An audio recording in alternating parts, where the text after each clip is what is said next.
میرٹھ سے پوچھتے ہیں مسبوق بقیہ نماز کیسے پڑھے گا؟ اگر جماعت کی کچھ رکعتیں رہ گئی ہوں تو آخری قعدہ میں امام کے ساتھ التحیات اور دعا و درود بھی پڑھے گا، یا صرف التحیات پڑھ کر امام کے ساتھ سلام پھیرنے کا انتظار کرے گا؟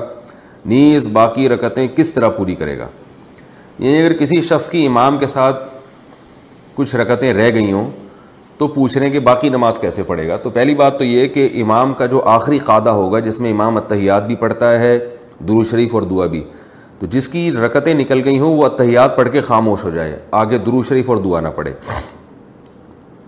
پھر امام صاحب جب سلام پھیریں تو جب دوسرا سلام پھیرنے لگیں تو یہ اللہ اکبر کہہ کے کھڑا ہو جائے، اس کے بعد یہ ثنا پڑھے، پھر اعوذ باللہ من الشیطان الرجیم پڑھے، پھر بسم اللہ الرحمن الرحیم پڑھے، پھر سورہ فاتحہ پڑھے، پھر سورت ملائے۔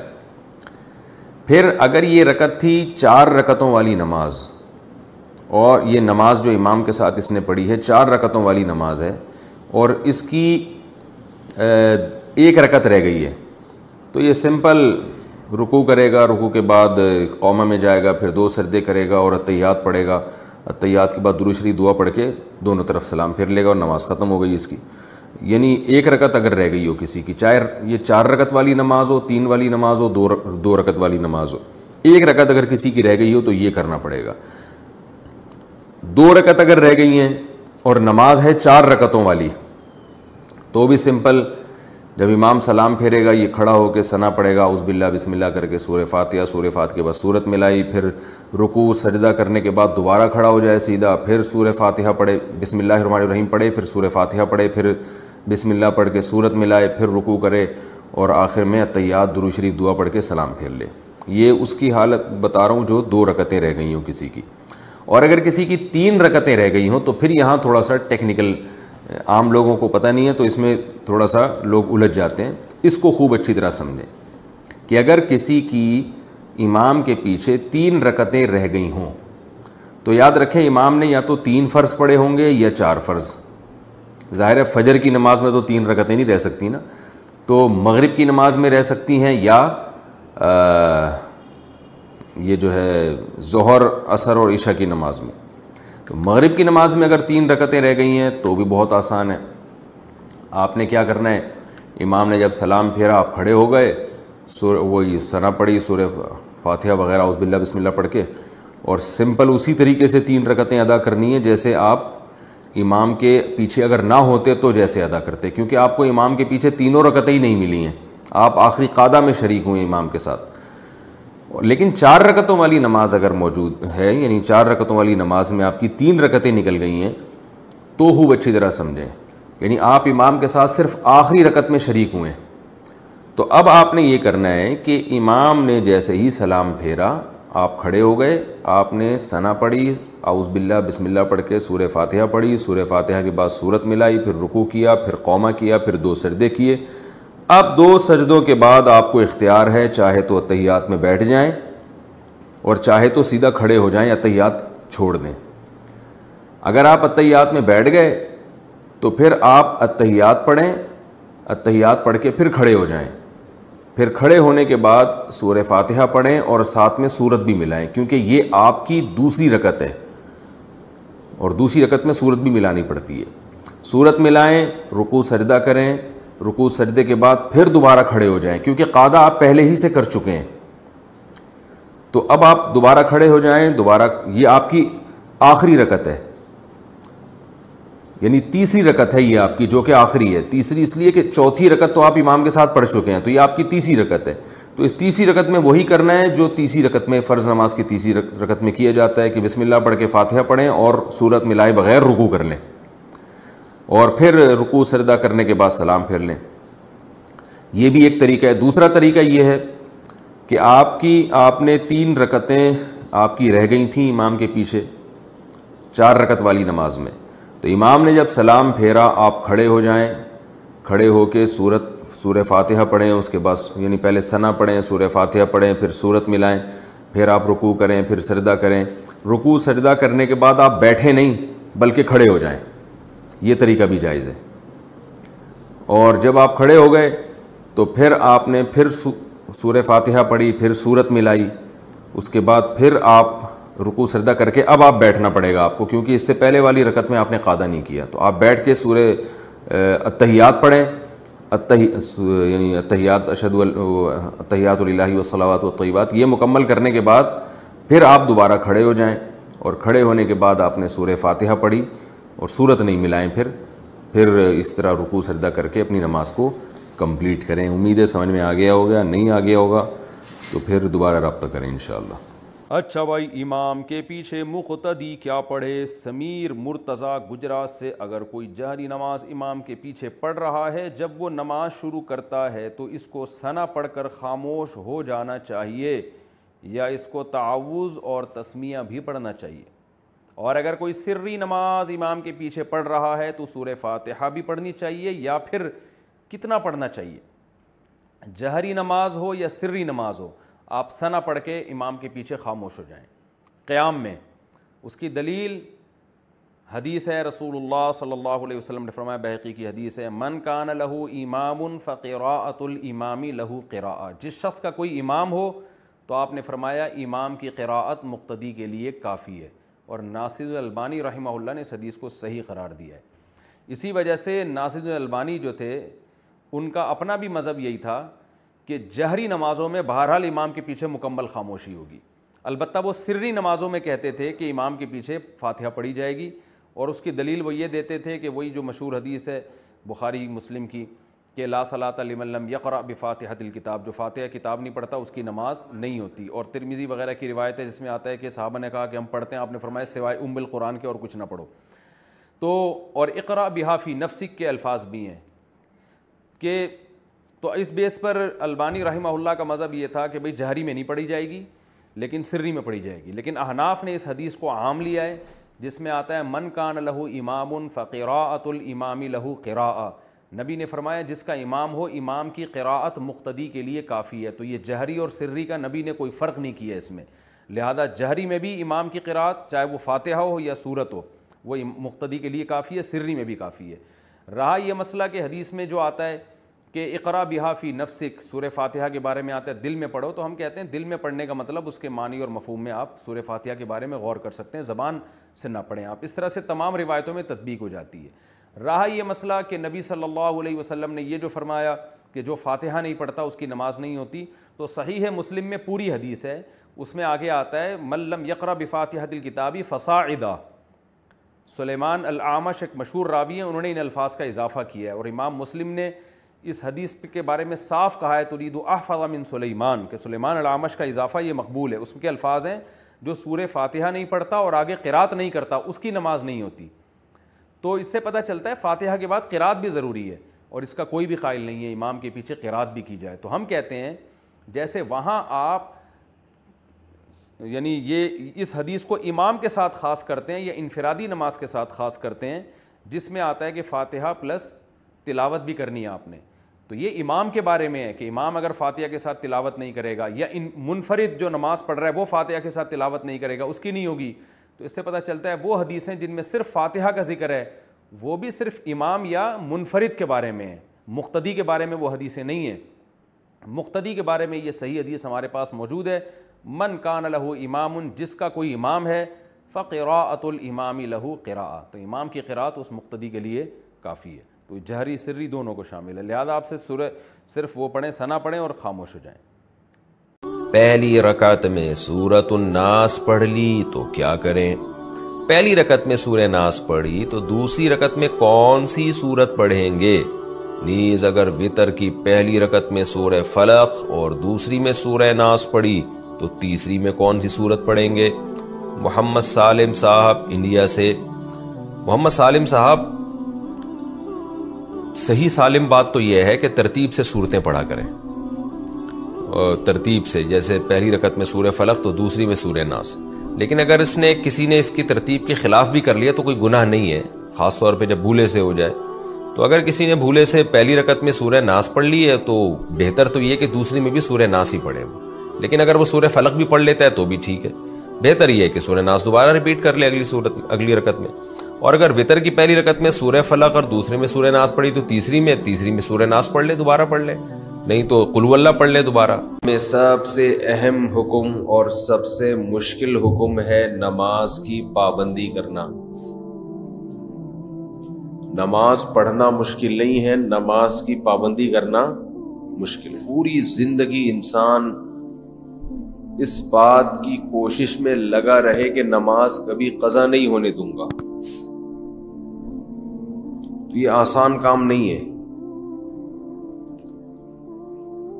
ہر حکم میں چھٹی ہوتی ہے، آپ آفس جاتے ہیں ہفتے میں 6 دن 1 دن چھٹی کرتے ہیں، درمیان میں اور بھی چھٹیاں آتی ہیں، قائد اعظم ڈے آ گیا، علامہ اقبال ڈے آ گیا، شاہ عبد الطیف بھٹائی کا دن آ گیا، بھٹو کی شہادت کا دن بھی ہو سکتا ہے۔ جتنے سیاستدان دنیا سے جاتے رہیں گے ان کی چھٹیوں کی تعداد بڑھتے بڑھتے 2-4 دن رہ جائیں گے آفس ورک کے لیے۔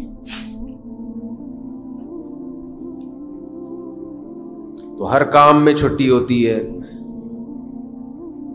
نماز جب سے شروع ہوئی موت تک ایک دن بھی ایسا نہیں ہے جس میں قضا کرنے کا حکم۔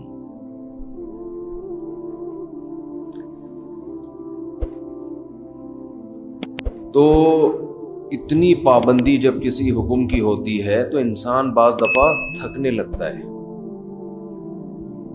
پھر اس میں جماعت کی پابندی کرنا۔ اس لیے قرآن نے کہا وَإِنَّهَا لَكَبِيرَةٌ إِلَّا عَلَى الْخَاشِعِينَ، یہ نماز ایک مشکل کام ہے، یعنی اللہ کسی حکم کو مشکل خود سے نہیں کہتا۔ نماز کی پابندی کو اللہ کیا کہہ رہے ہیں؟ یہ ایک مشکل کام ہے، إِلَّا عَلَى الْخَاشِعِينَ، مگر ان لوگوں پر۔ فہد بھائی موبائل کو نہ دیکھیں، بیان سنیں، ٹھیک ہے نا؟ سب کے لیے ہو رہا ہے تو آپ کے لیے بھی ہو رہا ہے۔ آپ ایک پرسوں عشاء میں شارٹ تھے۔ وَإِنَّهَا لَكَبِيرَةٌ، یہ مشکل کام ہے، إِلَّا عَلَى الْخَاشِعِينَ، مگر ان لوگوں پر جن کے دل میں اللہ کا خوف ہے۔ اب دیکھو اللہ نے نسخہ بھی خود ہی بتا دیا کہ اگر اس مشکل کو آسان بنانا چاہتے ہو تو اپنے اندر اللہ کا خوف پیدا کر لو۔ سوال پیدا ہوتا ہے خوف کیسے پیدا کریں؟ خوف کیسے پیدا کریں؟ اب یہ تو اختیار میں نہیں ہے نا۔ آپ اگر یہ تصور کرنا شروع کر دو کہ میرے دل میں فلاں کا ڈر بیٹھ جائے، تو یہ صرف ڈر بیٹھنے کے تصور سے ڈر نہیں بیٹھے گا۔ تو اب اللہ نے آگے خوف پیدا کرنے کا طریقہ بیان کر دیا۔ یہ مائک کی آواز بہت دور کر دیا۔ اچھا، تو خوف پیدا کرنے کا طریقہ کیا بتایا؟ الذین یظنون انہم ملاقو ربہم، یہ وہ لوگ ہیں جن کو یقین رہتا ہے کہ یہ اپنے رب سے ملاقات کرنے والے ہیں، وَأَنَّهُمْ إِلَيْهِ رَاجِعُونَ، اور انہوں نے اس اللہ کی طرف لوٹ کر جانا ہے۔ جب آپ یہ تصور کر لیں گے کہ یہ دنیا ختم ہونے والی ہے اور ہم نے یہاں سے نکل کے جانا ہے، اللہ کے سامنے کھڑے ہونا ہے، تو ہر مشکل کام آپ کے لیے آسان۔ میں عجیب بات بتاؤں، اسلام میں ہر بیماری کا یہی علاج، ہر پریشانی کا بھی یہی علاج، ہر ٹینشن کا بھی یہی علاج، ہر مشکل کام کا بھی یہی علاج۔ وہ کیا علاج ہے کہ ہم نے جانا کہاں ہے؟ اللہ کے پاس۔ آپ نے بعض حکیم دیکھے ہوں گے، اب تو حکیم لوگ شارٹ ہو رہے ہیں مارکیٹوں سے، بہت کم کہیں کہیں نظر آتے ہیں۔ بعض حکیموں میں مشہور ہوتا تھا ہر بیماری کا ایک ہی چورن ہے ان کے پاس، ہر بیماری کا ایک ہی چورن۔ وہ شاید فراڈی ہوتے ہوں، لیکن اسلام میں ہر بیماری کی ایک ہی دوا ہے، اور یہ زبردست دوا ہے۔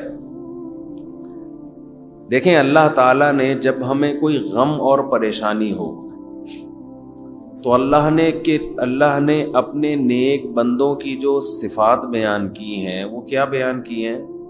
الذین اذا اصابتہم مصیبہ، انہیں جب کوئی مصیبت پہنچتی ہے، قالوا تو یہ کہتے ہیں، انا للہ، ہم اللہ کے لیے ہیں، وانا الیہ راجعون، ہم نے جانا کہاں ہے؟ اللہ کے پاس۔ مصیبت میں تنوین ہے، تنوین۔ اگر یہ ہوتا نا المصیبہ، اس کا مطلب ہوتا کوئی خاص قسم کی جب مصیبت پہنچتی ہے تو یہ کہتے ہیں۔ خاص قسم کی مصیبت کچھ بھی ہو سکتی ہے، لیکن یہاں ہے مصیبت، کسی بھی قسم کی مصیبت، کسی بھی قسم کی ٹینشن، کوئی پریشانی، کوئی پیسے لے کے بھاگ گیا، کاروبار میں نقصان ہو گیا، بیماری آ گئی خطرناک، بچے نافرمان ہو گئے، ہر ٹینشن کا ان کے پاس علاج کیا ہے، ہم نے جانا کہاں ہے؟ اللہ کے پاس۔ تو یہ نیک لوگوں کی اللہ نے علامت بیان کی ہے کہ ان کے پاس ہر ٹینشن کا ایک ہی چورن ہے، ایک ہی دوا ہے کہ بھئی یہ دنیا ختم ہونے والی ہے اور ہم نے جانا کہاں ہے؟ بول لیں نا، اللہ کے پاس۔ جب اللہ ہی کے پاس جانا ہے تو کیا ہوگا بھائی؟ وہاں جا کے اللہ کے پاس سوال پیدا ہوتا ہے، بھائی اللہ کے پاس جانے کا مطلب یہ ہے کہ یہ ٹینشن دینے والا اللہ ہے، تو وہ مجھے دیکھ رہا ہے کہ میں اس پریشانی میں صبر کر رہا ہوں، اس کا نعم البدل وہ قیامت کے دن مجھے دے دے گا۔ آج ہمارے ساتھ سب سے بڑا مسئلہ یہ ہے کہ جتنا قرآن آخرت کو، موت کے بعد کی زندگی کو بیان کرتا ہے، ہم اپنی نجی محفلوں میں، اپنی روز مرہ کی زندگی میں اتنا موت کا تذکرہ اور آخرت کا تذکرہ کرتے نہیں ہیں، بلکہ ڈرتے ہیں۔ آپ زیادہ یہ باتیں شروع کر دو نا، بھائی مر جائیں گے، ختم ہو جائے گا، تو سمجھتے ہیں لوگ بیوقوف آدمی ہے، ترقی سے روک رہا ہے۔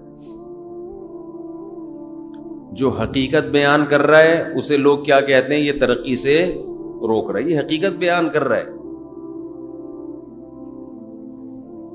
تو خیر میں یہ کر رہا تھا، جو کام مشکل ہو آپ نے اپنے دماغ پر مسلط کر لینا ہے کہ بھی یہ دنیا کیا ہے؟ ختم۔ اس سے آپ خوشی میں اتراؤ گے بھی نہیں، ورنہ خوشی میں بھی انسان آپے سے باہر ہو جاتا ہے۔ پیسہ آ گیا تو پتہ نہیں اتنا خوش ہو رہا ہے جیسے کیا ہو گیا، بھائی کتنا کیا ہو گیا، وہ طوطا یاد آ رہا ہے کیا ہوا، ایک بولنے والا طوطا کچھ دن پہلے دیکھا، وہ بات بات پہ کہہ رہا تھا کیا ہوا، ایسے اسٹائل سے کہہ رہا تھا کیا ہوا۔ اس کو زیادہ چھیڑو نا، تنگ کرو طوطے کو، آواز مارتا تھا کیا ہوا۔ تو اگر کوئی پیسہ آ کے کوئی بہت ہی زیادہ خوش ہو گیا تو آپ نے کیا کہنا ہے؟ اس کو بولنا ہے کیا ہوا، ہمیشہ کے لیے تھوڑی آیا ہے، تھوڑے دن کھائے گا پیے گا ختم، بڈھا ہو جائے گا، ٹائم تھوڑی لگ رہا ہے، کوئی زیادہ ٹائم نہیں ہے بڈھے ہونے میں، خوب سمجھ لو، اور مرنے میں یہ خوش فہمی میں مبتلا نہ رہیں کہ پتہ نہیں کتنا ٹائم لگے گا، بہت اسپیڈ کے ساتھ، بہت تیزی کے ساتھ، تھوڑے دن رہ گئے ہیں بس انا للہ ہونے میں، کوئی زیادہ ٹائم نہیں ہے۔ جو جوان ہیں ان کے لیے بھی زیادہ ٹائم نہیں، ابھی ٹائم دیکھو ایسا، اب یوٹیوب پہ لکھ لو نا پرانی فلم کا ہیرو، اور ابھی آج دیکھ لو کیسا لگ رہا ہے، تو ہیرو کا یہ حال ہے تو ہم اور آپ تو ہیرو ہیں بھی نہیں۔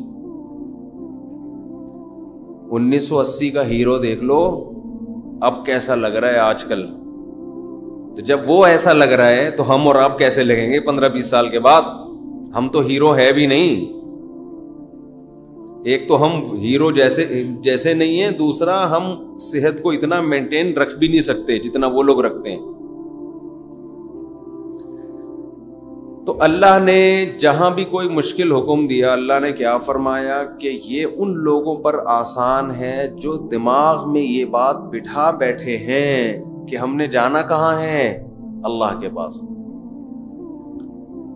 تو رمضان میں کچھ کام ایسے ہیں جو نبی صلی اللہ علیہ وسلم نے بہت زیادہ کیے، اور وہ کام بھی جب تک آپ کو یہ یقین نہ ہو کہ میں نے اللہ کے پاس جانا ہے، اس وقت تک وہ کام آسان ہے نہیں۔ ان میں ایک اہم ترین کام نماز کے بعد دیکھو اسلام میں جن کاموں کا بھی حکم دیا جاتا ہے نا، وہ نماز کے بعد ہے۔ سب سے پہلے نماز ہے، شروع قرآن یہاں سے ہوتا ہے، یقیمون الصلاۃ ومما رزقناہم ینفقون۔